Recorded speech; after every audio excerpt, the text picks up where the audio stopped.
Usisahau kusubscribe, kucomment, kulike na kushare ili kuwa wa kwanza kupata habari mbalimbali kutoka Dar24 Media. Kutokana na umuhimu wa sekta ya nishati kwa maendeleo ya nchi, niliahidi kuwa serikali itaimarisha upatikanaji wa nishati nchini, hasa kwa kukamilisha ujenzi wa bwawa la kufua umeme la Mwalimu Nyerere na kufikisha umeme kwenye vijiji vyote.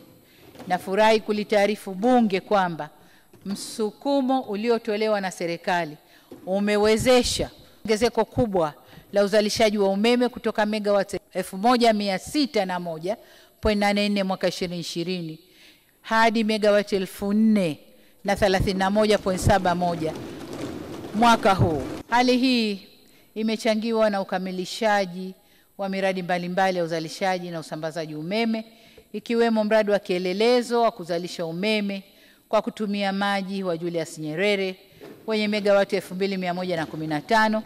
Vile miradi mingine iliyokamilika katika kipindi hiki ni mradi wa kuzalisha umeme wa Kinyerezi Extension kwa kutumia gesi asilia na mradi wa Rusumo ambao umetekelezwa katika mto Kagera kwa kushirikiana na nchi tatu, Tanzania, Burundi na Rwanda, kwa mgawanyo sawa wa umeme wa megawati 26.67 kila nchi. Serikali pia imekamilisha miradi ya usambazaji umeme, ikiwemo mradi wa ujenzi wa njia za usafirishaji umeme wenye urefu kilomita 414 kutoka Singida hadi Arusha na Manga, kilomita 144 kutoka Geita Nyakanazi, njia ya Julius Nyerere hadi Chalinze, njia ya Nyakanazi hadi Kigoma, njia ya kilomita 115 kutoka Tabora Urambo, njia ya kilomita 94 kutoka Rusumo Nyakanazi, na kwenye njia ya reli Standard Gauge Railway. Mafanikio hayo yameongeza upatikanaji wa nishati ya umeme ya uhakika katika maeneo mbalimbali nchini.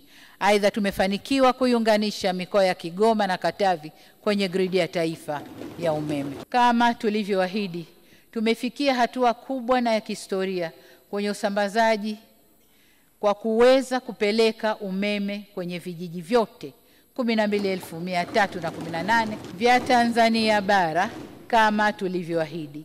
Kwa sasa tunaendelea na kazi ya kupeleka umeme kwenye vitongoji ambapo tayari vitongoji 33,657 kati ya 64,359 vimeshafikiwa na umeme sawa na 52.3%. Serikali pia ina mpango wa kuzalisha nishati mbadala kupitia vyanzo jadidifu, lakini pia hivi karibuni wakati namwapisha mkurugenzi mtendaji wa TANESCO nilimuelekeza umuhimu wa kuanza kuzalisha nishati ya umeme kwa kutumia nyuklia.